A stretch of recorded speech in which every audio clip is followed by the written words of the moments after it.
let's jump into a question about following your dreams, finding your dream career, or just getting help with the career that you have. All right, this question comes from John T., 25 years old, from Chicago, Illinois. John says, I'm 25 and I feel completely lost. I have no idea what career I actually want. I keep overthinking it. Like if I make the wrong choice, I'll be stuck doing it forever. So I end up doing nothing because I don't want to pick wrong. How do I even start figuring out what it is that I want? All right, John, great question.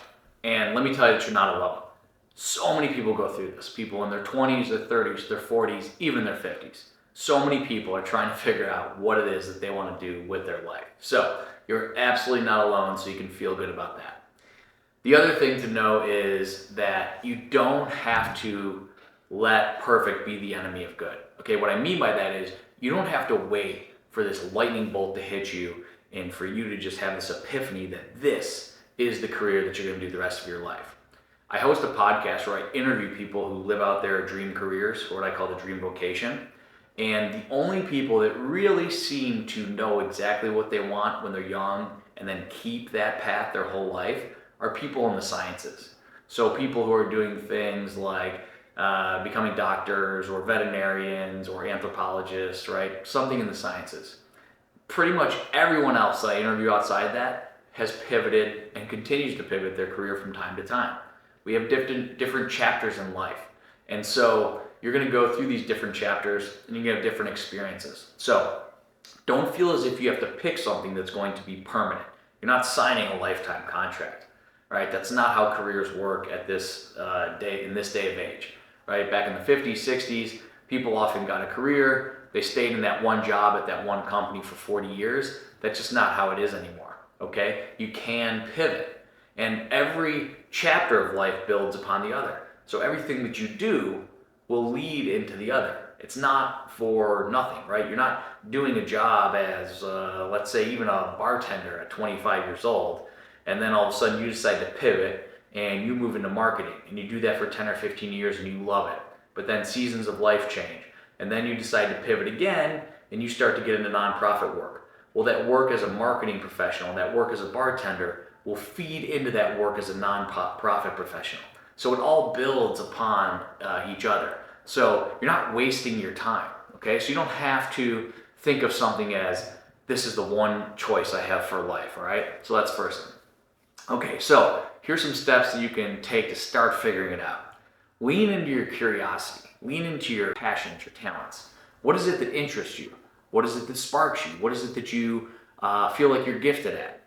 Lean into some of those things. And again, you don't have to know them outright and define them right away. Start to just explore, right? If something interests you, lean into a little bit more. Do some Google searching on it. Follow that passion a little bit more. Ask yourself, is this something that's interesting? If it is, are there careers that this leans into? So just start exploring. Secondly, start small, okay? Maybe as you start to lean into those passions, those interests, that curiosity, maybe you then decide to turn that into a side hustle or a small internship, or just do some free work for someone, or even shadow someone for a day. So just start very small, explore it a little bit more. And then third, I'd say reach out to someone who is in a career that leverages that talent or passion that you're looking at. And ask them questions, right? Just reach out to them and ask if you can talk to them about their career. Ask them what they like about it, what they don't like about it. Ask them about the organization they work for. What recommendations would they have for you? So really at this point, just start exploring, right? You're not signing that lifetime contract. Just start exploring and thinking about what is it that sparks you. Because what gives you clarity is movement. And sitting still is just going to keep you in the same place that you are today, stuck, not knowing what you want. But if you start exploring, you'll start to get that clarity, right? It might not hit you on day one, it probably won't, okay?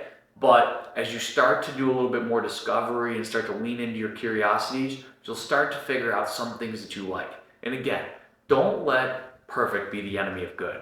You don't need to find that one thing that you're going to just dedicate your whole life to, right? If it's something that interests you and sparks you, go after it. Maybe you do it for 5 years, 10 years, and it's the career of your dreams for 5 years or 10 years, but it doesn't mean it has to be your dream career for the rest of your life, right? Dream careers can and probably will change. So it's okay to live your dream for 5 years, 10 years, or even 1 or 2 years, and then move on to your next dream. That's perfectly okay. You just want to find something that excites you and gets you a little bit passionate. So don't worry, everyone thinks that way, or at least most people do, and you're not alone.